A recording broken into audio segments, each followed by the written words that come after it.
a new series of explosions in Crimea. God, SPU, don't stop. Tarkanku, Donuslav, Yevpatoria, Saki district, Bakhchisaray district, Kacha, Sevastopol, explosions. Panic has started in Crimea. Evacuation in Crimea. The SPU has launched the second phase of the special operation, the Kerch Bridge and Russia's nuclear triad. Ukraine is attacking two parts of Russia's nuclear triad.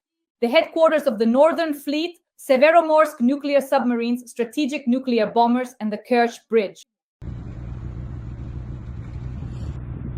The bridge is damaged, meaning at least one of its supports is damaged.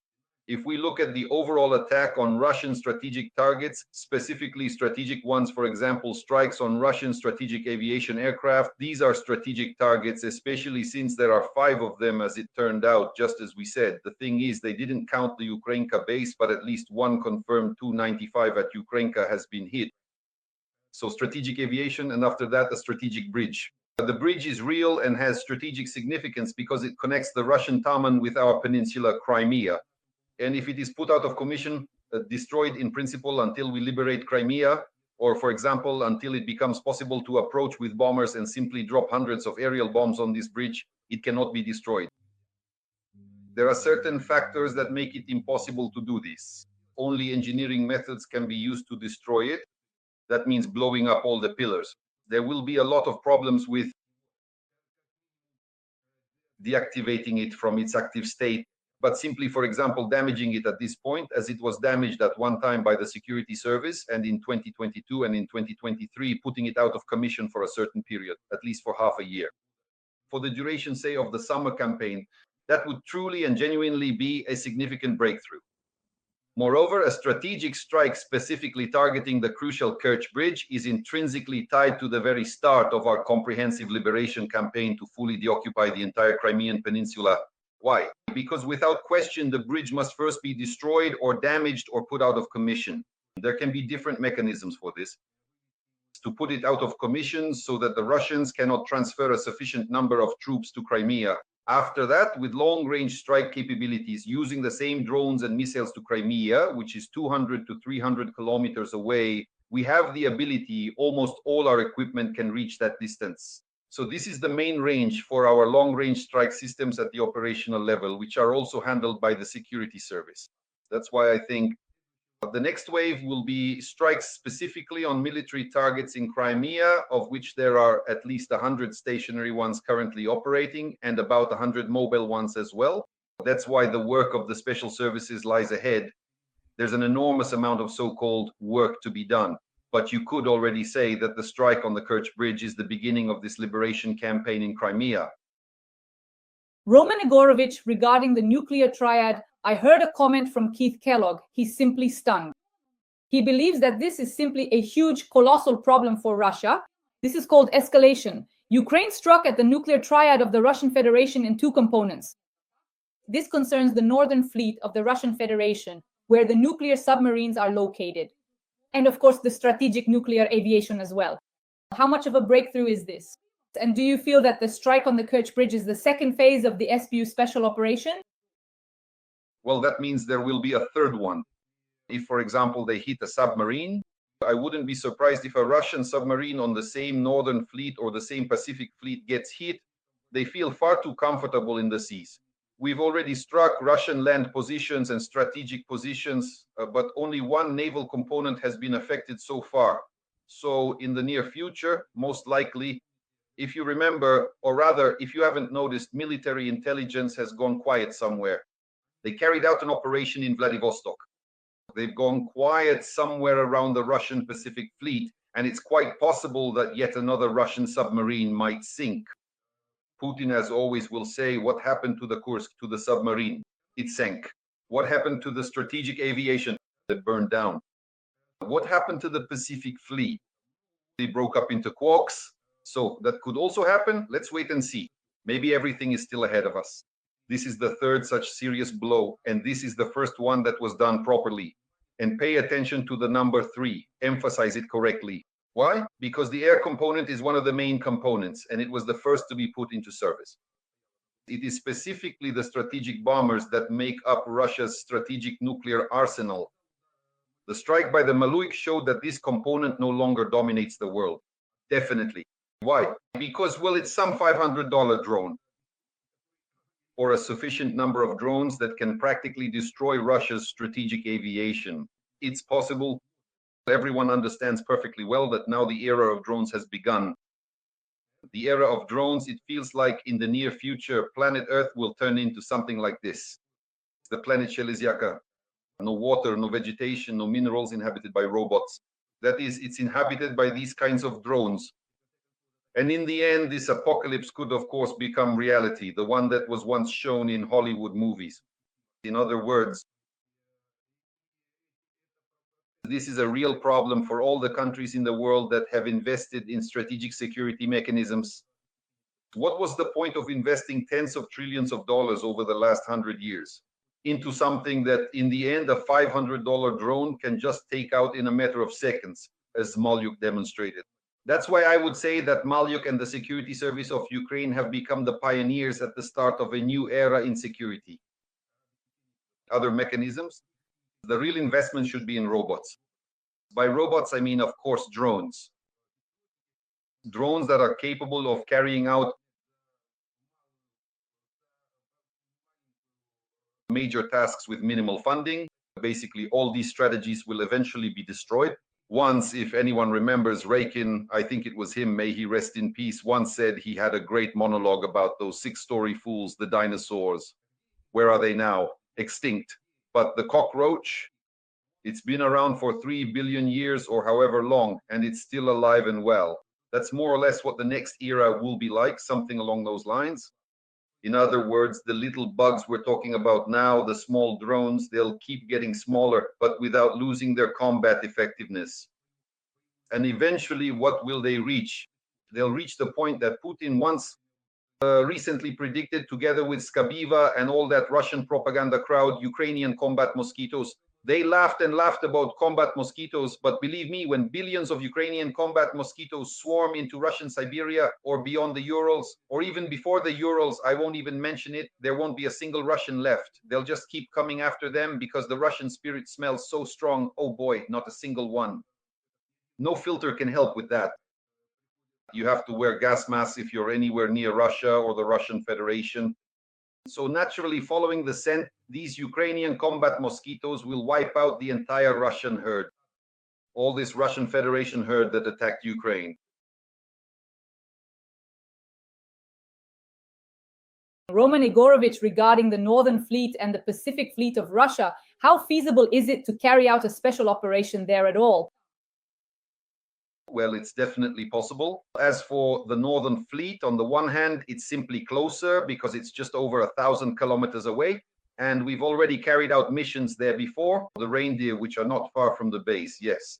So in principle, this direction is possible even with long-range strike systems launched from our territory.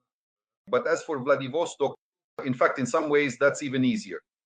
As we've mentioned ourselves, Vladivostok is part of the Green Wedge, the Far Eastern Ukrainian People's Republic, which is populated not by robots, but by Ukrainians, well, people of Ukrainian descent. Genetically, for over 100 years, tens of thousands of Ukrainians were brought there under certain programs, mostly from the Poltava and Chernihiv regions. That's why there's a place called Chernihivka there. For example, I know this from the Airfields. Chernihivka, that's Ukraine too. Those are our people from Poltava and residents of the Chernihiv region who settled there back in the day. Naturally, their roots from India still make themselves felt. And Vladivostok is actually one of the main jewels of this green wedge, our Ukrainian enclave. Yes, Vladivostok, of course, getting there is a bit of a challenge. All the more so if, in the end, the government in exile of the Far Eastern Ukrainian People's Republic is recognized, then it could even, for example, sign agreements with Japan about returning those same disputed islands, so-called disputed, but they're Japanese islands, and Sakhalin is a Japanese island too. So this is exactly the issue that needs to be resolved there. At the same time, of course, putting pressure on the Pacific Fleet, because there are Ukrainians in the fleet as well. Do you really think our midshipmen aren't there? Yes, practically every other one has Ukrainian roots, our solid, deep-rooted genetic tree among the midshipmen. Because in the Soviet army, all the warrant officers were Ukrainians and all the midshipmen in the Navy were Ukrainians too. So believe me, if the task arises, of ensuring the survival of our nation, this so-called call of our ancestors will make it possible to sink almost the entire Pacific Fleet. And if we approach our relations with the Japanese and South Koreans correctly, they'll even help us because it's in their interest too. Roman Lenin, when you spoke with military analysts, they said that the Topol and Yars are part of the powerful nuclear arsenal of the Russian Federation. How important are these assets? For example, how significant would the destruction of a Topol or Yars be? Is that a realistic target for Ukrainian special services as well, naturally? Well, that's rather difficult, of course. The thing is, these are, after all, the strategic missile forces. That means there's a certain selection process for service there, and there are some aspects related to polygraph testing. So there's very strict control over this component, and it would be very difficult, for example, to somehow get close enough to destroy these missiles. The Russians will ruin them themselves. You see, they're all pretty clumsy. They'll end up ruining them on their own. Topol is an excellent, truly excellent missile. It was first launched, I think, back in the 1980s in the Soviet Union. Later, the Russians refined it to a more or less acceptable state. But the main basic, let's say, fundamental starting conditions were, of course, still from the Soviet Union. They had some really good stuff back then. And the missile school, especially after our Ukrainian basically put everything into the missile program, when, as the General Secretary of the Central Committee, as Khrushchev, he fulfilled this task for Brezhnev. And then again, it was the Ukrainians who refined it.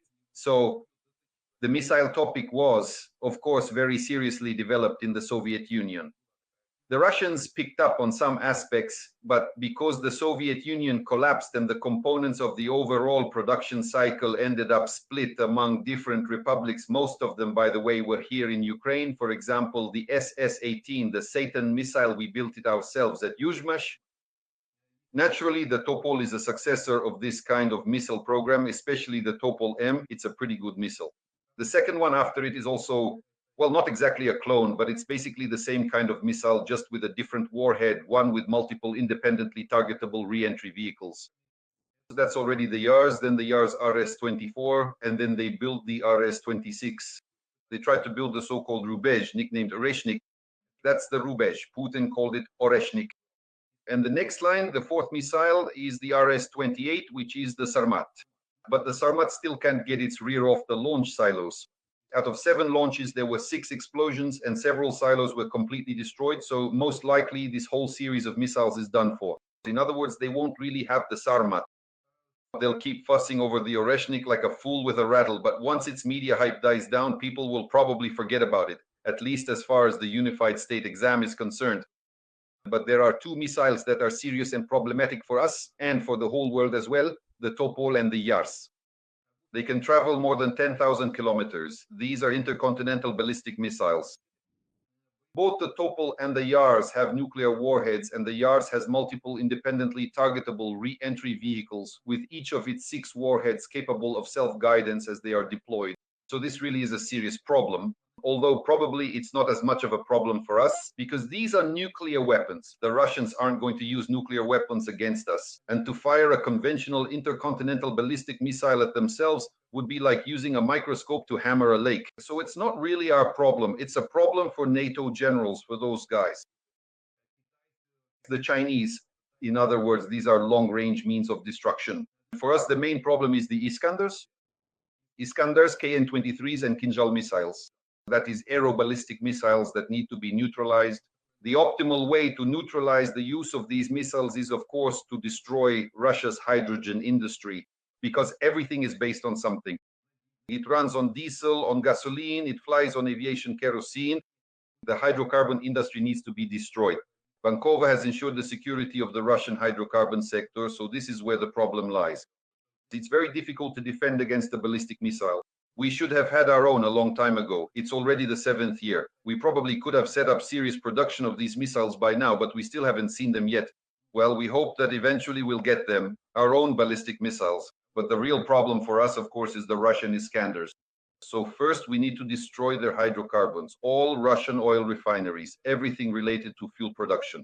And second, of course, is air defense, increasing the number of anti-ballistic systems like Patriot and TSMT. There is no third option.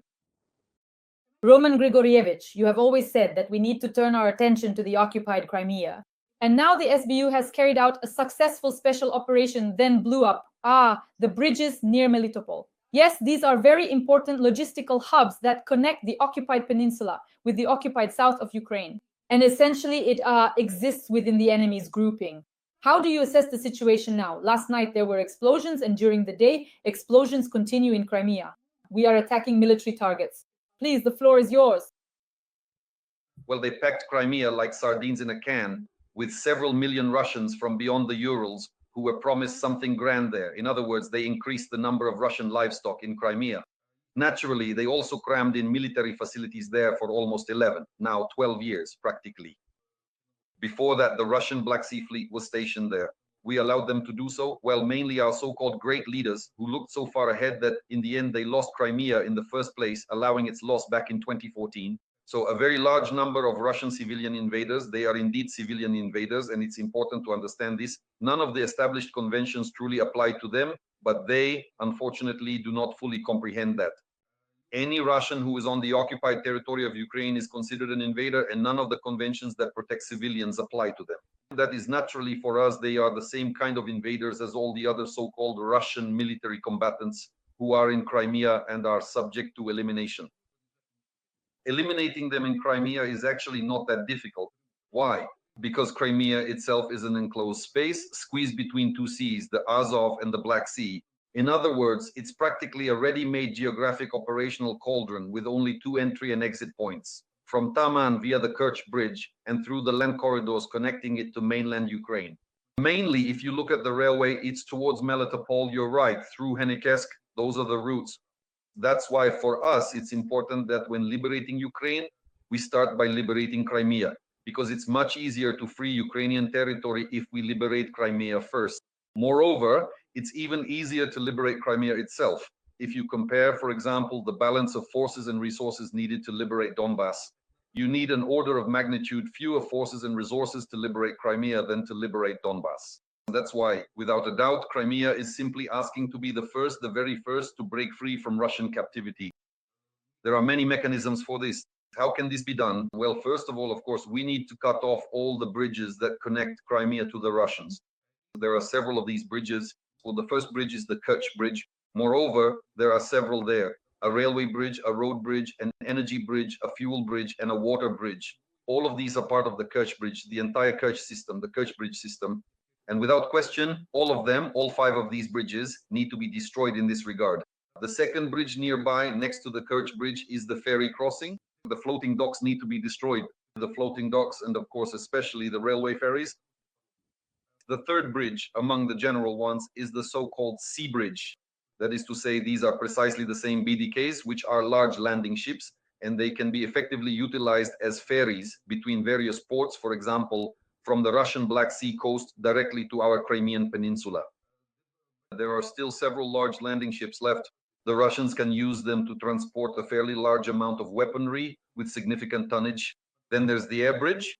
Well, the air bridge is a bit simpler. That is, these are planes, these are airfields that can be targeted, and basically the air bridge can be cut off. And the main thing, of course, is the so-called land bridge, the land corridor, which the Russians are now trying to hold at a depth of 80 kilometers. By the way, it's very difficult to do this since it's pressed up against the Azov coast. There are several branches running there, both highways and railway lines. So, of course, these can be targeted starting from Rostov, Taganrog, then through Mius, and then across the bridges over the Kalmios. But realistically for us, it's very close, about 80 to 100 kilometers to Melitopol and to the crossings, both types, meaning the northern crossings. And basically, that's probably what we'll do. That's why these strikes, which happened simultaneously on both the Kerch Bridge and the bridge near Melitopol, were precisely on the railway junctions. This is exactly that kind of operation. First, you cut off the supply systems, and then you hit them with long-range strike capabilities, which everyone understands perfectly. If we manage to gather nearly 1,000 drones for Moscow, then we can definitely find 500 drones once a week for Crimea. The main thing now is to retarget specifically to this component. And the milestone regarding the liberation of Crimea is the third strike on the Kerch Bridge. You could say that the liberation of Crimea will begin with this strike. First, with long-range strike capabilities, they will dismantle Crimea molecule by molecule over the course of, 6 months or even a year. Realistically, if you break it down by actions first, for several months up to a year, drones and missiles need to be used against military targets in Crimea. And only then, starting next spring, or maybe during the summer campaign of 2026, will our troops actually move into Crimea by land. But that's the optimal scenario. Of course, without air support, it's impossible to advance there. That's why I think that by next spring, we'll already have a sufficient amount of aviation units to provide support specifically for the ground operation. Well, of course, we'll keep harassing Crimea for a while. All in all, the Crimean summer of 2025 promises to be a hot one. Absolutely. And Russians really need to remember, as we discussed with you back in 23, they need to learn how to swim because the Kerch Bridge will be gone. The exits from Crimea will definitely be under control. So the Russian forces and their personnel will ultimately have to paddle out of Crimea, perhaps freestyle or breaststroke or even doggy paddle, if they absolutely do not leave now by car or by train, because those crucial routes simply will not exist anymore. Run, run, Russians, get out of Crimea. Friends, please like this video. Let us know in the comments what you think about our special operations, about the second and third phases of the SBU's special operation. And Roman Grigorievich and I are continuing our discussion about the SBU's Operation Web. It can be put on par with the elimination of Osama bin Laden, said US Senator Richard Blumenthal. He called the operation itself proof of Ukraine's skill and determination. He says these strikes disprove the false narrative that Ukraine is losing the war and could shift momentum in Washington toward increasing aid to Ukraine. They can hit air bases 4,000 miles from Ukraine. They can strike anywhere. In terms of sheer skill and audacity, these attacks can be ranked alongside the US raid on Osama bin Laden and the Israeli operation, with the trains as some of the greatest military achievements of recent years. Roman Grigorievich, please comment.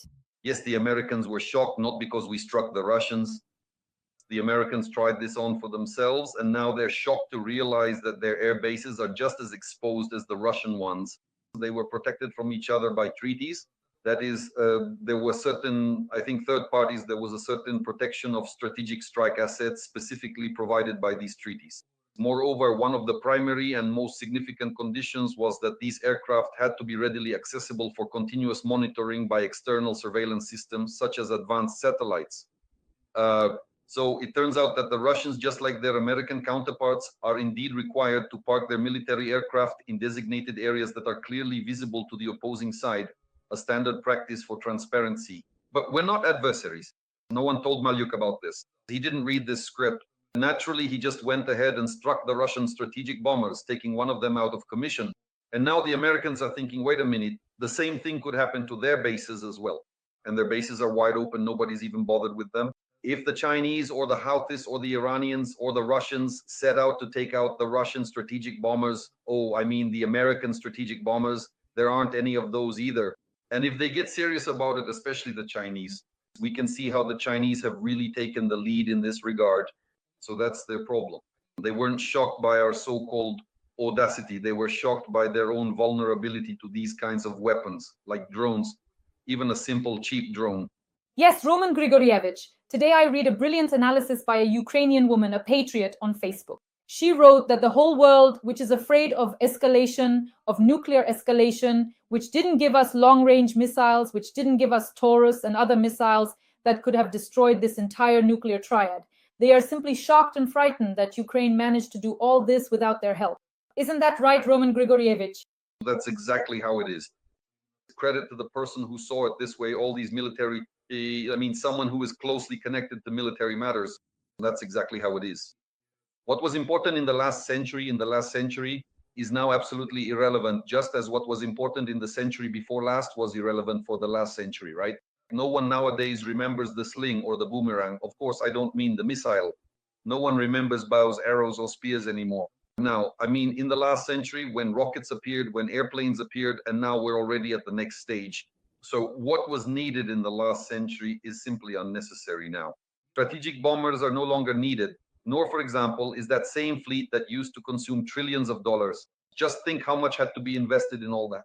Trillions of dollars. And here it turns out, with his decision to destroy Russia's strategic aviation, Malyuk has simply crossed out this almost century-long saga of essentially the embezzlement of the world's largest military budgets.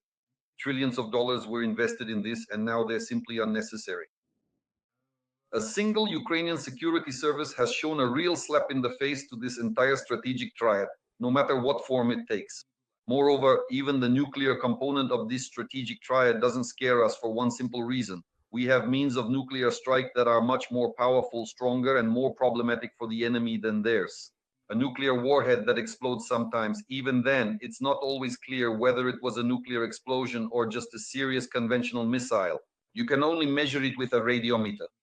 The radionuclide glow that accompanies a nuclear explosion, if it is an explosion, fades quickly.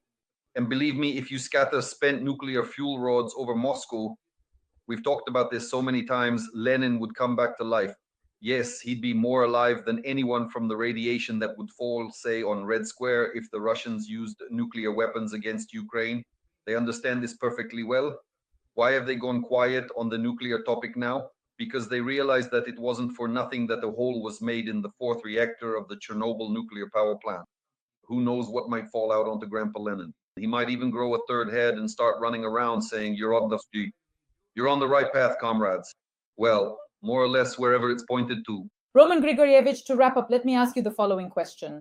First of all, after the SBU attacks on strategic nuclear aviation, Z channels reported the following information. That in Moscow, Lieutenant General Sergei Kobylash, the commander of the Russian Air Force, accidentally fell out of a window.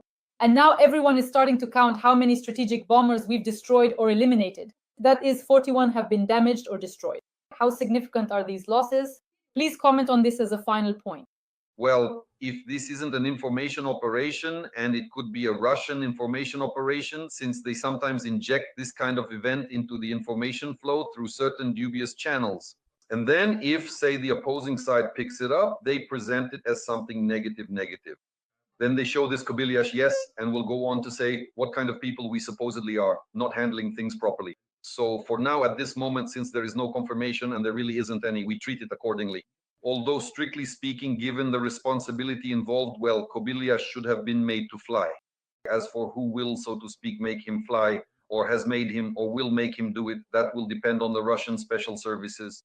Because if we're talking about real responsibility, Kobylash was specifically responsible for the security of Russia's strategic nuclear triad. So, well, if not now, then later he'll have to fly. How could it be otherwise? Dear audience, please like this video. Roman Grigorievich and I meet 3 times a week to discuss the most pressing military topics and to celebrate the successes of our Ukrainian special services and the armed forces of Ukraine. We thank them our deepest respect. The well-known analyst Roman Svetan. Roman Grigorievich, thank you very much as always. See you again soon this week. Goodbye.